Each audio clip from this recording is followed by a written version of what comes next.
Bismillahirrahmanirrahim. Alhamdulillahi rabbil alamin. Allahumma salli wa sallim wa barik ala Muhammad wa ala ali Muhammad. Allahumma anfa'na bima 'allamtana wa 'allimna ma yanfa'una wa zidna 'ilma wa barik lana fi 'ilmina warzuqna al-ikhlasa fil qawli wal 'amali kamila wa 'ilman nafi'an la yunsa wa tawfiqan da'iman wa sihhatan wa yaqina. Amin ya rabbal alamin. Alhamdulillah kaum muslimin rahimakumullah. Hari ini kita sudah masuk tanggal 9 Rabiul Akhir 1443. Kita lanjutkan tafsir Al-Quran satu hari satu halaman. Kita sudah sampai pada surah An-Nisa, yaitu pada halaman 81. Surah An-Nisa ayat 20 sampai 23 insyaallah ta'ala. Jadi hanya 4 ayat ya. A'udzu billahis samii'il 'aliim minasy syaithaanir rajiim min hamzihi wa nafthihi wa nafthihi. Wa in aradtum istibdala zawjin makana zawjin wa ataytum ihdaahunna qintaara fala ta'khudhu minhu shay'an ata'khudhunahu buhtaanan wa ithman mubiina. وكيف تأخذونه وقد أفضي بعضكم إلى بعض وأخذن منكم ميثاقا غليظا ولا تنكحوا ما نكح آباؤكم من النساء إلا ما قد سلف إنه كان فاحشة ومقتا وساء سبيلا.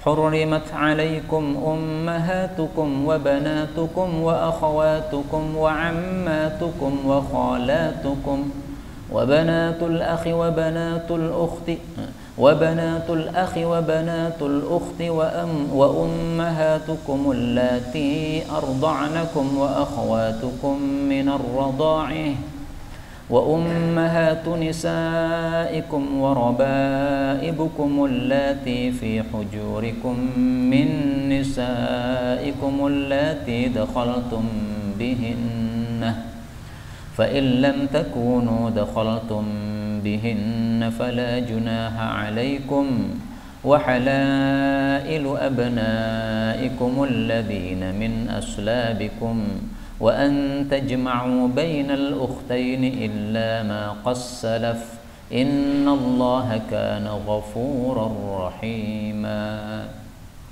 Alhamdulillah Rabbil Alamin. Allahumma arhamna bil Qur'ani amin.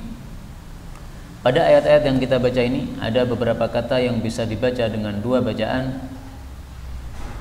Yang pertama ma qas salaf, ayat 22 ini boleh dibaca dengan idgham qas salaf, boleh juga dengan izhar qad salaf. Kemudian ar-radha'ah kalau berhenti maka boleh dengan imalah, boleh juga dengan tidak ya, radha'ih atau radha'ah. Kemudian ma qas salaf terulang lagi pada ayat 23, qas salaf qas sami'allah jazakumullah khairan. Dan ini semuanya adalah qiraah yang mutawatirah yang sumbernya dari Rasulullah sallallahu alaihi wa alihi wasallam. Bismillah.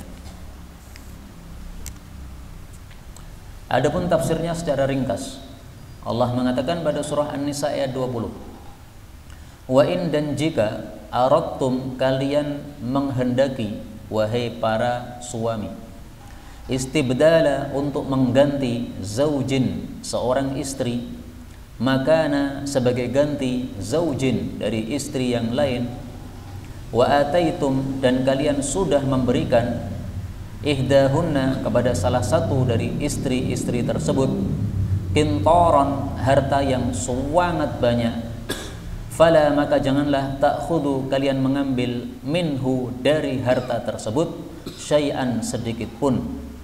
Atakhudunahu, apakah kalian mengambil harta tersebut, buhtanan, dengan kebohongan, wa ithman mubina, dan dosa yang nyata.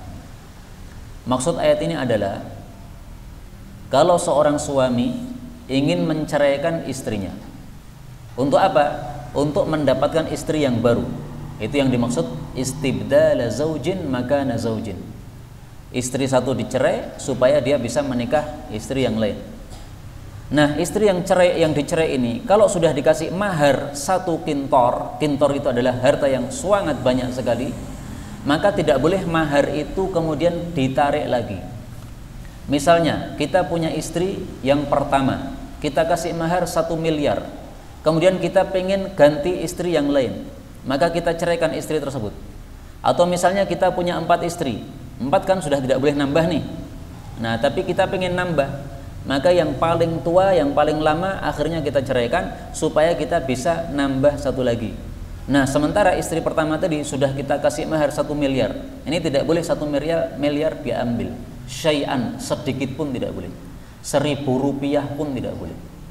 Kalau diambil berarti gimana? Berarti buhtan, berarti bohong. Kenapa disebut bohong? Karena seseorang ketika menikah itu membayarkan mahar itu sebagai ganti dari kenikmatan yang didapatkan oleh suami dari istri tersebut. Boleh dikumpuli, boleh dicium, boleh dan segala macam. Nah, itu sebagai ganti darinya. Nah, kalau kita sudah mendapatkan kenikmatan dari istri tersebut, sementara mahar ditarik lagi, ini namanya bohong. Dan itu adalah ithmam mubina, dosa yang besar, yang nyata. Maka mengambil mahar dari istri yang kita ceraikan itu adalah satu dosa besar, bukan dosa kecil. Rasulullah menyebutkan dalam satu hadis yang sahih sebagai a'zam adz-dzunubi, dosa yang terbesar. Sebentar, ini Maktabah Syamilah saya matikan dulu karena sudah lama dibuka, ini nanti untuk pencarian jadi susah.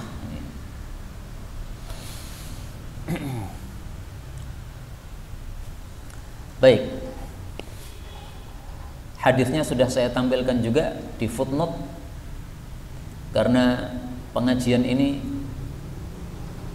apabila sudah selesai akan muncul satu buku tafsir yang saya beri judul Tafsir Ta'limi. Nah, sehingga apa yang saya ajarkan di sini saya tulis di dalam satu buku. Rasulullah Shallallahu Alaihi Wasallam bersabda, Inna sesungguhnya a'dzamadz-dzunubi, dosa yang terbesar, indallah, di hadapan Allah ada 3.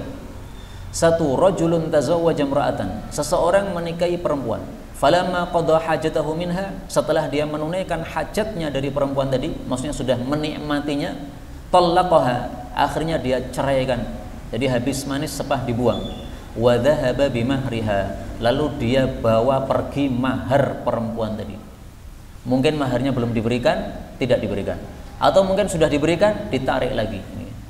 Yang kedua, wa rajulun ista'mala rajulan, seseorang mempergunakan orang lain sebagai tukang, fa dhahaba bi ujratih, lalu dia bawa pergi upahnya enggak diberikan.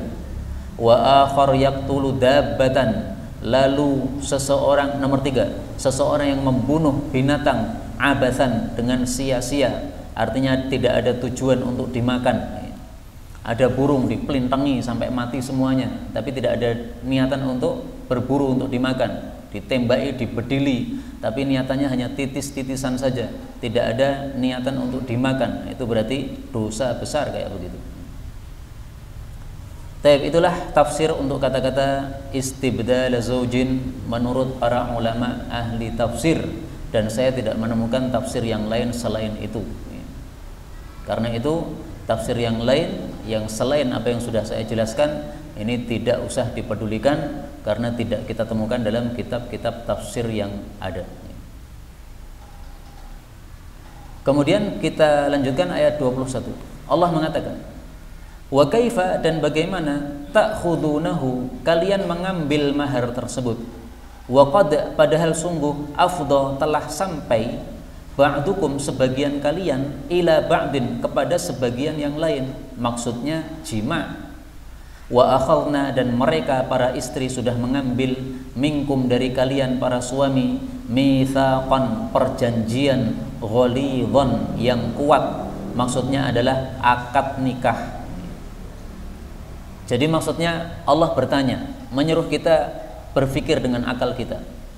Bagaimana mungkin mahar sudah kamu berikan pada istrimu, kamu sudah menikmati istrimu, yaitu sudah hubungan intim dan sudah terjadi akad nikah, lalu habis itu kamu tarik lagi. Ini zalim sezalim-zalimnya. Tidak masuk akal kayak begini.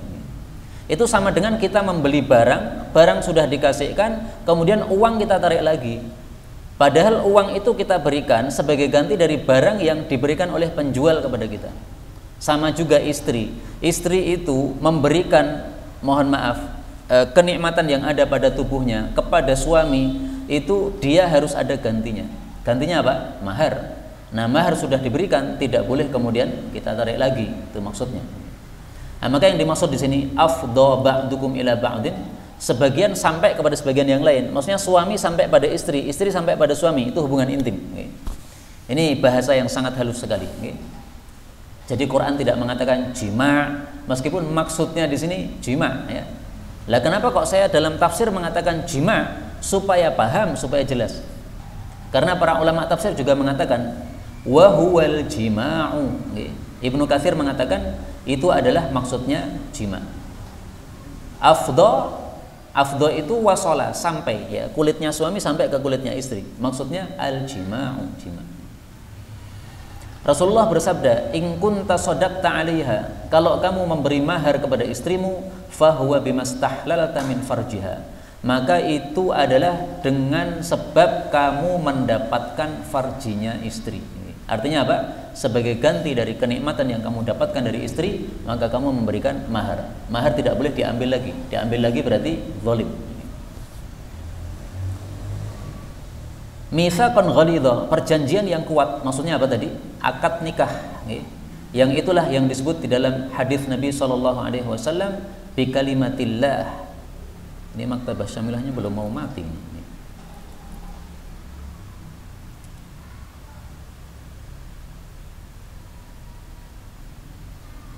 Rasul SAW bersabda, "Innakum akhadtumuhunna bi amanatillah."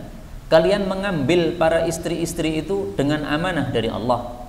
Wastahlaltum furujahunna bi kalimatillah, dan kalian menghalalkan farji istri kalian, maksudnya boleh untuk mengumpuli istri kalian dengan sebab kalimatullah, yaitu maksudnya dengan sebab akad nikah tersebut. Ketika seorang mertua kita mengatakan zawwajtuka atau angkahtuka bibinti, kemudian kita mengatakan qabiltu nikahaha bil mahril madhkur, nah, itu adalah sudah sah kita jadi suami istri, kemudian boleh untuk hubungan intim.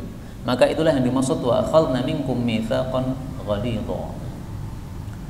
Kemudian Allah Subhanahu wa taala mengatakan wala tankihu, janganlah kalian menikahi manakaha, apa saja yang telah dinikahi oleh abaukum, bapak-bapak kalian, minan nisa'i, dari kalangan para wanita, illa ma qassalaf, kecuali apa yang sudah lewat, yaitu di masa jahiliyah. Innahu, sesungguhnya dia itu, kana adalah fahishatan, perbuatan keji, wa maqta, dan dimurkai, wa sa'a sabila, dan jelek jalannya. Ayat ini menunjukkan haramnya menikahi mantan istri bapak kita. Orang Arab dulu punya kebiasaan satu laki-laki nikah istri 4, nikah istri 10, nikah istri 5, banyak-banyak. Nah, ketika bapak mati, ya, sementara ada banyak istri ini, sementara kadang-kadang seorang tua, bapak yang tua menikahi istri yang masih sangat muda, yang usianya mungkin lebih muda daripada anaknya. Nah, anaknya kadang-kadang melirik mantan istri bapaknya tadi. Maka di masa jahiliyah seperti itu biasa, mantan istri bapaknya kemudian dinikahi. Nah, Ibnu Abbas mengatakan semua pernikahan atau wanita yang diharamkan oleh Allah dalam Quran untuk dinikahi, itu juga di masa jahiliyah tidak dilakukan pernikahan tersebut, kecuali 2 yang dilakukan di masa jahiliyah. Salah satunya ini, menikahi mantan istri bapak. Ini di masa jahiliyah dilakukan, maka dilarang oleh Allah Subhanahu wa taala. Karena itu ayat ini termasuk contoh perkara jahiliyah yang dihapus oleh Islam. Perkara jahiliyah ada 3 macam. Ada yang kemudian dihapus oleh Islam, ada yang dipermak oleh Islam, tidak dihapus sama sekali tapi hanya dipermak saja, ada yang diakui oleh Islam. Contoh yang dihapus oleh Islam ini, menikahi mantan istri bapak. contoh yang dipermak oleh Islam, yaitu perkataan orang-orang jahiliyah. Mereka mengatakan unsur akhaka zaliman au mazluman. Tolonglah saudaramu baik dia zalim maupun dizalimi. Pokoknya kalau saudara kita dia benar atau salah dibela. Ini jahiliyah. Maka oleh Rasulullah kalimat jahiliyah ini masih dipakai. Tolonglah saudaramu baik zalim maupun dizalimi. Para sahabat kaget, ya Rasulullah, orang zalim kok ditolong gimana? Rasulullah menjelaskan, kalau saudaramu zalim, maka kamu pegang tangannya, kamu tarik supaya dia tidak zalim. Dia berbuat zalim, nah, kita pegang, kita nasihati, jangan zalim. Zalim itu bahaya, dosa, masuk neraka. Nah, itu berarti menolong saudara kita yang zalim, menolong supaya tidak zalim. Ini dipermak. Contoh perkara jahiliyah yang diterima oleh Islam, membayar diat. Ada orang membunuh orang, maka kalau tidak dikisos membayar diat. Diatnya berapa? 100 unta. 100 unta itu ada jahiliyah. Itu gara-gara Abdul Muttalib, kakek Nabi, bernadar, nanti kalau saat anak saya sudah jumlahnya sekian, maka nanti kalau ada anak laki-laki lagi saya sembelih, saya serahkan kepada berhala-berhala. Nah, begitu lahir bapaknya Nabi Muhammad SAW yang bernama Abdullah, semua orang, semua kerabat tidak setuju. Ini jangan dibunuh. Ini orang bagus ini, ya. Kelahirannya ada menunjukkan mulia. Nah, maka akhirnya Abdul Muttalib mengganti dengan 100 ekor unta. Berarti satu nyawa diganti dengan berapa? 100 ekor unta. Itu adalah diat bagi pengganti nyawa. Itu di masa jahiliyah ada, diterima oleh Islam. Dalam ayat ini Allah Subhanahu wa taala mengatakan innahu kana fahishah. Menikahi mantan istri bapak itu sama dengan fahishah. Fahishah itu nama lain dari zina. Jadi menikahi mantan istri bapak termasuk apa? Zina. Kalau arti asalnya fahishah, perbuatan keji yang dahsyat, yang besar. Tetapi fahishah juga merupakan nama lain dari zina. Maka menikahi mantan istri bapak sama dengan zina. Karena itu hukuman bagi orang yang menikahi istri bapak apa? Dibunuh. Sebagaimana hadis yang diriwayatkan oleh Abu Dawud dari Bara', dia mengatakan laqitu ammi, aku berjumpa dengan pamanku. Pamannya itu namanya Harith bin Umair. Wa ma'ahu rayatun, dia membawa bendera. Faqultu lahu, ditanya oleh Bara', aina turid, kemana Anda pergi? Qala, Harith mengatakan, ba'athani Rasulullah sallallahu alaihi wasallam. Rasulullah mengutus saya ila rajulin, kepada seorang laki-laki dewasa, nakaham ra'ata abi, yang menikahi mantan istri bapaknya. Fa amaroni an adriba unuqah, Nabi perintah saya untuk pukul tengkuknya, maksudnya dibunuh. Wa akhudha malahu, dan saya ambil hartanya, yaitu diambil untuk dimasukkan ke dalam baitul mal. Maka di sini Allah katakan fahishah. Fahishah nama lain dari zina. Wa maqta, dan dia termasuk maqat. Maqat itu dimurkai. Dimurkai oleh Allah Subhanahu wa taala. Ini tafsiran Atha bin Rabah. Maqtan yamqutuhullah, Allah murka kepada pelakunya. Dosa yang diancam dengan murka Allah termasuk apa? Termasuk dosa besar. Diancam dengan murka, atau diancam dengan laknat, atau diancam dengan neraka, atau diancam dengan hukuman had. Ini adalah dosa besar. Maka ini dosa besar. Ada lagi tafsir yang lain, maktan itu artinya kebencian. Maksudnya menyebabkan seorang anak benci kepada bapaknya. Karena biasanya, kata Ibnu Katsir, kalau ada seorang wanita janda kita nikahi, maka biasanya kita itu membenci atau tidak menyukai suaminya yang pertama. Karena mungkin janda ini kemudian membanding-bandingkan, ya, suami saya dulu begini. Nah, maka kita yang sebagai suami kedua jadi tidak suka sama suami yang pertama. Nah, sementara membenci bapak itu dosa besar. Bapak kita menikahi seorang wanita, setelah itu kita menikahi wanita tadi. Nah, gara-gara itu kita benci sama bapak kita, benci terhadap bapak, dosa besar. Termasuk apa? Uququl walidain, durhaka kepada kedua orang tua. Dan itulah rahasianya Allah melarang menikahi istri-istri Nabi Muhammad sallallahu alaihi wasallam. Allah Subhanahu wa taala mengatakan di dalam Al-Qur'an. Ini tampaknya nggak bisa ditampilkan ya.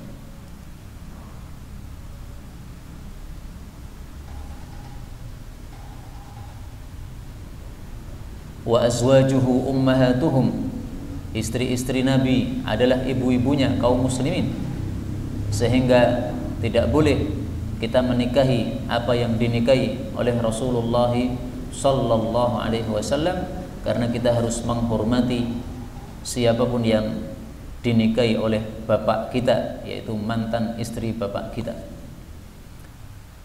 Tapi kemudian kita lanjutkan ayat yang ke-23. Ini satu ayat yang panjang. Ini bicara tentang mahram. Jadi tolong diperhatikan supaya kita paham siapa itu mahram. Karena seringkali orang bertanya, ini saya punya kerabat gini mahram tidak? Ini punya kerabat gini mahram tidak? Nggak usah bingung, ini mahram sudah dijelaskan oleh Allah gamblang. Hurrimat, telah diharamkan. Maksudnya diharamkan untuk menikah.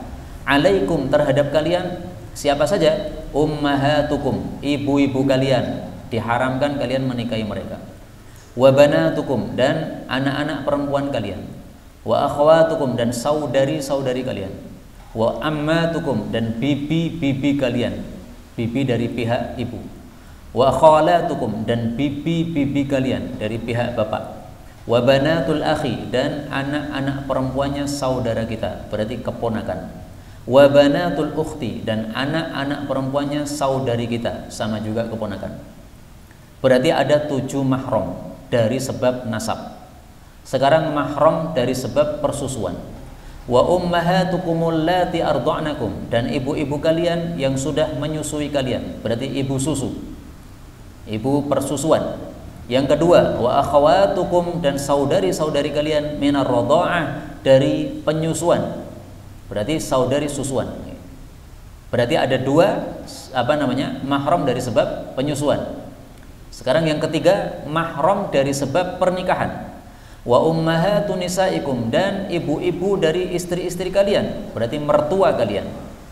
Yang kedua, wa robaibukum, dan anak-anak tiri kalian, yaitu anak yang dibawa oleh istri kita yang kita nikahi dalam kondisi janda. Kita melihat janda punya anak 1 perempuan. Nah, kita nikahi janda tersebut. Anak perempuannya adalah robaibukum. Allati, yang fi hujurikum, di rumah-rumah kalian, yaitu hidup bersama kalian. Min nisaikum, dari istri-istri kalian. Allati, yang dakhaltum bihin, kalian telah masuk pada mereka, maksudnya jima. Fa illam takunu dakhaltum bihin, kalau kalian belum masuk pada mereka, fala junaha alaikum, maka tidak ada dosa untuk kalian, yaitu untuk menikahi anak tiri tadi. Yang ketiga, wa halailu abnaikum, dan istri-istri anak-anak laki kalian, berarti menantu. Alladzina min aslabikum, yang anak-anak itu dari sulbi-sulbi kalian, alias anak kandung kalian. Yang keempat, wa antajma'u, tidak boleh kalian mengumpulkan bainal ukhtaini, di antara 2 saudari, maksudnya poligami 2 saudari. Illa ma qassalaf, kecuali apa yang sudah lewat, yaitu di masa jahiliyah. Innallaha, sesungguhnya Allah, kana, adalah ghafuran, maha pengampun, rahima, maha penyayang. Kaum muslimin rahimani wa rahimakumullah, apa yang disebut mahram? Mahram adalah setiap wanita yang haram bagi kita untuk menikahinya selama-lamanya. Jadi kalau diharamkan menikah tetapi hanya sementara, itu bukan mahram. Misalnya, saya punya istri saya punya adik, berarti adik ipar ya. Adik ipar ini bukan mahram bagi saya. Kenapa? Saya boleh menikahi adik ipar saya itu kalau istri saya sudah mati. Tetapi kalau menggabungkan, mempoligami, tidak boleh ya. Jadi adik ipar ini saya tidak boleh menikahinya selama kakaknya masih jadi istri saya. Kalau kakaknya sudah bukan istri saya, baik karena dicerai atau karena mati, maka saya boleh menikahi adik ipar saya. Berarti adik ipar bukan mahram. Maka mahram adalah yang haram dinikahi selama-lamanya. Jadi ada 2 poin ya. Haram dinikahi selama-lamanya. Kalau haram dinikahi tapi tidak selama-lamanya, bukan mahram. Kemudian mahram itu ada 3 penyebabnya. Sebab pertama karena nasab. Sebab kedua karena persusuan. Sebab ketiga karena persemandaan atau pernikahan. Nah, ini semuanya oleh Al-Quran sudah dibahas secara urut. Untuk mahram nasab ada 7 yang disebutkan. Untuk mahram karena persusuan ada 2 yang disebutkan, tetapi sebenarnya juga ada 7. Untuk mahram karena persemandaan ada 3 yang disebutkan. Itu ringkasan dari isi ayat yang panjang ini. Dan insya Allah nanti akan kita baca pada sholat isya insya Allah sambil kita renungkan maknanya. Baik, kita mulai dari yang pertama, ummahatukum. Yang dimaksud ibu itu adalah siapapun wanita yang menjadi penyebab kelahiran kita. Berarti ibu kita itu ummahat, nenek kita itu ummahat, ibunya nenek itu ummahat, terus sampai seterusnya. Karena Allah Subhanahu wa taala mengatakan dalam Al-Qur'an, in ummahatuhum, tidaklah ibu mereka illallai waladnahum, kecuali wanita-wanita yang melahirkan mereka. Berarti penyebab kelahiran dialah apa? Ibu. Haram untuk kita nikahi. Menikahi ibu, menikahi nenek, menikahi ibunya nenek, semuanya haram. Banatukum, anak-anak perempuan kalian. Anak-anak perempuan juga begitu. Anak, kemudian cucu, kemudian cicit, dan seterusnya ke bawah. Semuanya haram dinikahi oleh kita. Akhwatukum, saudari-saudari kalian. Ada 3 macam, semuanya haram. Pertama, saudari kandung, haram dinikahi. Kedua, saudari sebapak, haram dinikahi. Ketiga, saudari seibu, haram dinikahi. Contoh saudari sebapak, misalnya bapak saya istrinya kan 3, maka dari istri ketiga beliau punya anak sekitar 7 atau 8, saya nggak hafal karena masih kecil-kecil. Nah, anak-anak beliau dari ibu yang ketiga ini, istri yang ketiga ini adalah saudari saya sebapak, ini haram saya nikahi. Kemudian yang keempat, ammatukum, bibi-bibi kalian. Bibi itu adalah kakak atau adik dari bapak kita, atau kakak atau adik dari kakek kita, atau kakak atau adik dari bapaknya kakek kita, terus ke atas. Berarti ada bibi, ada nenek bibi. Kenapa? Itu namanya saya nggak ngerti. Pokoknya terusnya ke atas. Namanya apa, Mas? Oh, Mbah D, Mbah D, Mbah Le. Itu lebih gampang ya kalau kita bahasakan dengan bahasa Jawa. Tapi kalau bahasa Indonesia apa nih? Pokoknya itulah. Khalatukum juga begitu. Bibi kita dari bapak kita. Adik atau kakak dari ibu kita. Adik atau kakak dari ibu kita. Adik atau kakak dari nenek kita. Tadi ya, Mbah D, Mbah Le. Semuanya haram untuk kita nikahi, dan seterusnya ke atas. Banatul akhi, anak-anaknya saudara kita. Ini saudara mencakup 3 tadi. Saudara kandung, saudara sebapak, saudara seibu. Anak-anaknya semuanya adalah keponakan kita yang haram kita nikahi. Banatul ukhti, sama juga. Saudari kandung, saudari sebapak, saudari seibu. Semua anak-anak mereka haram kita nikahi. Ini sudah selesai 7 mahram dari sebab nasab. Sekarang 7 mahram dari sebab persusuan. Allah mengatakan ummahatukum, ibu yang menyusui kita. Menyusui ini syaratnya 2. Syarat pertama, penyusuannya harus 5 kali penyusuan minimal. Meskipun di sini ada perselisihan pendapat di antara para ulama. Menurut mayoritas para ulama, penyusuan meskipun hanya sekali jadi mahram. Tapi pendapat yang terpilih oleh guru-guru kami adalah penyusuan harus 5 kali susuan. 5 kali itu bukan 5 kali nyedot, tetapi 5 kali nyusu. 1 kali nyusu sampai kenyang, dia lepaskan sendiri dengan sendirinya tanpa kita tarik, itu berarti dihitung 1 penyusuan. Nanti 2 jam lagi dia lapar, nangis, dia minta susu lagi, disusui sampai kenyang, kemudian dia lepas, ini berarti 2 kali susuan, sampai 5 kali. Ini syarat pertama. Syarat kedua, usia bayi tersebut harus 2 tahun ke bawah. Kalau sudah jenggotan seperti saya, disusui seorang wanita, dia tidak akan jadi ibu susu saya. Maka dulu pernah ada seorang syekh ditanya, "Syekh, saya mohon maaf minum susu istri saya. Apakah istri saya jadi ibu saya, ibu susuan saya?" Maka syekhnya ini menjawab, "Kalau begitu, sapi-sapi itu ibumu semua. Karena kamu minum susu sapi." Jadi maksudnya apa? Kalau sudah tua itu nggak menyebabkan jadi ibu susuan. Yang kedua, saudari susuan. Maksudnya gimana? Saya ketika bayi disusui oleh seorang ibu. Ibu ini punya anak-anak perempuan. Nah, anak-anak perempuan ini namanya adalah saudari-saudari susuan.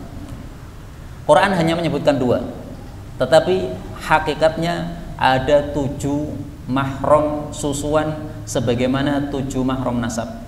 Kenapa? Karena Rasul Shallallahu Alaihi Wasallam bersabda, saya tampilkan di sini karena maktabah syamilahnya lagi rusak nih. Rasulullah bersabda, yahrumu minar radha'ah, haram dari sebab penyusuan, ma yahrumu minan nasab, apa saja yang haram dari sebab nasab. Menjadi mahram dengan sebab penyusuan, apa saja yang menjadi mahram dari sebab nasab.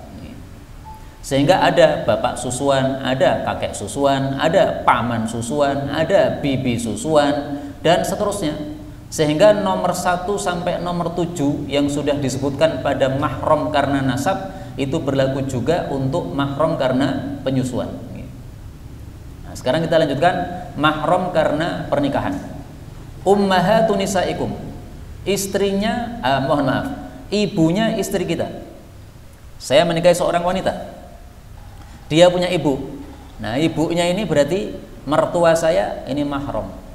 Meskipun istri saya ini tadi setelah saya nikahi, akad nikah sah, langsung saya cerai. Qabiltu nikahaha bil mahril madhkur. Nah, sudah saya terima nikahnya. 1 jam kemudian ngopi-ngopi bersama istri baru saya, kemudian saya katakan, engkau saya cerai. Saya belum menyentuh sama sekali, belum hubungan intim sama sekali, bahkan belum masuk kamar sama sekali. Itu sudah menyebabkan ibunya alias mertua saya mahram bagi saya selama-lamanya. Karena itu istilah mantan mertua itu kurang bagus. Seolah-olah apa? Sudah bukan mertua lagi. Ya disebut mantan mertua boleh, maksudnya adalah anaknya sudah bukan istri kita lagi, tetapi istilah itu menimbulkan kerancuan, menyebabkan bahwa oh berarti sudah bukan mertua, sudah bukan mahram. Enggak ya. Maka kaidahnya perlu dihafalkan. Al-aqdu 'alal banati, akad nikah kepada seorang perempuan, yuharrimul ummahat, menyebabkan mahram kepada ibunya. Meskipun hanya akad nikah toktil, belum hubungan intim sama sekali, sudah menjadi mahram. Berikutnya, roba ibukum, anak tiri kalian. Tetapi anak tiri dibagi 2. Pertama, apabila ibunya anak tiri tadi setelah kita nikahi, kemudian kita hubungan intim, maka anak tiri ini berarti mahram. Tetapi kalau kita setelah menikahi ibunya, kita tidak hubungan intim, habis itu mati si ibu tadi, atau habis itu kita ceraikan ibu tadi, maka setelah itu kita ngelirik anaknya boleh. Nak, dulu ibumu saya nikahi, sekarang sudah mati.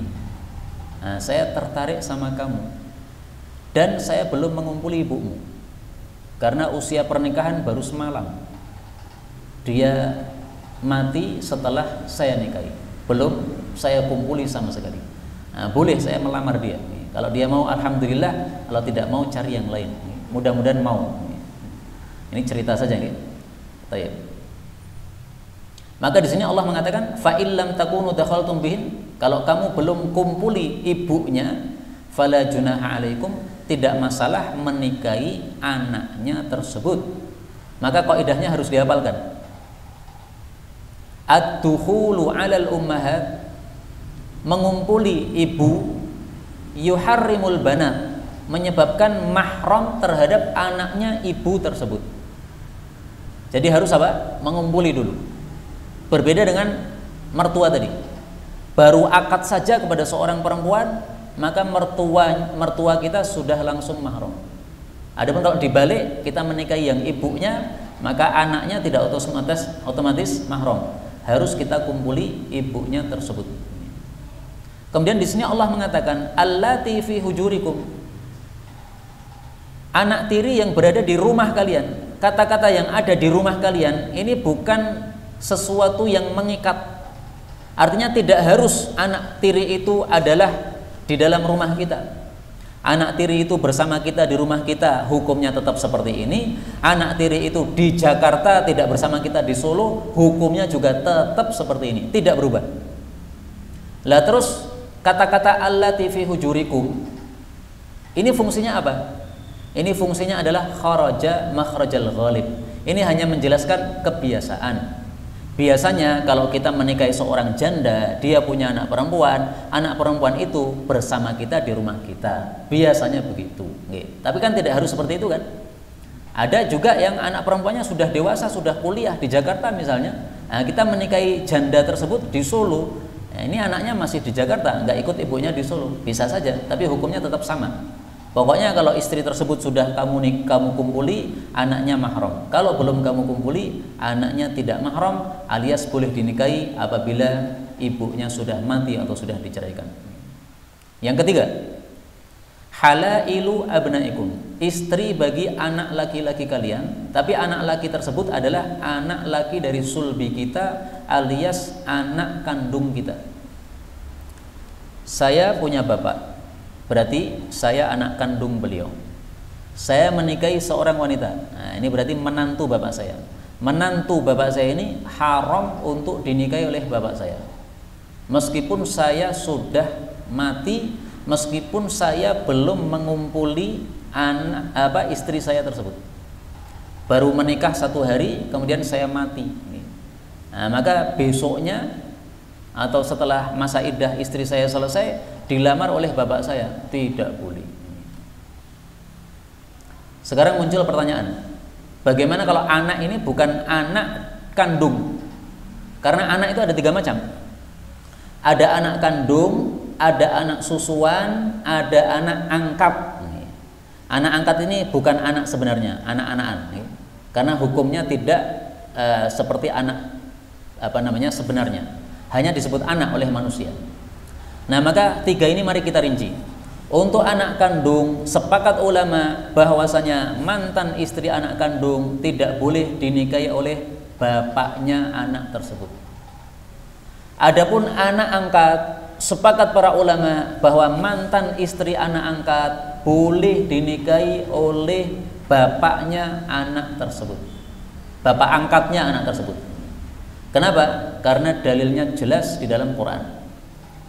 Rasulullah menikahi Zainab binti Jahash. Zainab binti Jahash mantan istri Zaid bin Harithah. Zaid bin Harithah adalah anak angkat Rasulullah sallallahu alaihi wasallam. Nah, tinggal satu ini. Mantan istri anak sepersusuan. Di sini terjadi perselisihan pendapat para ulama. Sebagian ulama mengatakan mantan istri anak persusuan kita, anak susu kita itu adalah tidak mahram. Kenapa? Karena di sini disyaratkan anak-anak yang kandung kalian. Berarti anak susuan bukan anak kandung. Berarti mantan istrinya halal untuk kita. Sebagian lagi berpendapat mantan istri anak susu kita haram juga. Kenapa? Karena tadi hadis Nabi mengatakan yang menyebabkan mahram dari sebab penyusuan itu sama dengan yang menyebabkan mahram dari sebab nasab. Nah, saya punya anak laki-laki, berarti ini anak nasab. Kalau dia punya istri, maka mantan istri dia tidak boleh saya nikahi. Ini berlaku juga untuk anak susuan karena dihukumi sama oleh Nabi sallallahu alaihi wasallam. Nah, untuk perselisihan pendapat seperti ini saya menyarankan lebih baik dihindari. Artinya tidak usah menikahi wanita tersebut. Kenapa? An-nisa'u siwaha katsir. Wanita itu sangat banyak jumlahnya. Kenapakah kamu harus menikahi itu? Jadi saya merasa heran dengan orang-orang yang bunuh diri gara-gara apa? Putus cinta. Seolah-olah wanita di dunia cuma satu tok til. Padahal wanita di dunia itu seperti buah-buahan yang ada di pasar. Kita kalau mau beli anggur, tidak ada anggur bisa beli pepaya, tidak ada pepaya bisa beli mangga dan sebagainya. Mangga pun bermacam-macam. Ini aneh sekali, orang datang ke pasar harus mangga, tidak mangga nggak mau. Padahal tujuannya atau perlunya adalah dia makan buah-buahan karena dokter mengatakan harus makan buah-buahan misalnya. Terakhir, Allah mengatakan di sini wa anta jama'u bainal ukhtain. Tidak boleh poligami 2 istri, 2 saudari. Meskipun di sini hanya disebutkan dua saudari, tetapi berlaku juga semua mahram. Mempoligami seorang wanita dengan bibinya tidak boleh. Mempoligami seorang wanita plus ibunya tidak boleh. Mempoligami seorang wanita plus cucunya tidak boleh. Mempoligami seorang wanita plus neneknya tidak boleh. Semuanya tidak boleh. Meskipun yang disebutkan hanya ukhtain, dua saudari. Kenapa? Karena para ulama mengatakan bahwa ini sebabnya tidak diperbolehkan dipoligami. Kenapa? Karena mahram. Dua saudari ini kan mahram ini. Nah, maka semua yang mahram tidak boleh. Kenapa tidak boleh? Karena kalau diperbolehkan mempoligami dua saudari, menyebabkan adanya percekcokan antara dua saudari ini. Karena biasanya poligami menyebabkan adanya percekcokan, baik itu pertengkaran mulut atau jotos-jotosan atau jambak-jambaan, segala macam. Nah, ini jambak-jambaan atau bertengkar antara kerabat, ini dosa besar kayak begini nih. Ini bisa memutuskan hubungan kerabat. Memutuskan hubungan kerabat adalah dosa besar, itu maksud saya. Wallahu ta'ala alam bisawab. Inilah yang dapat kita bicarakan pada hari ini. Adapun lanjutannya masih bicara tentang wanita yang haram kita nikahi pada ayat 24, insyaallah pada pertemuan yang akan datang. Wallahu a'lam bissawab. Walhamdulillahirabbil alamin. Monggo, Pak.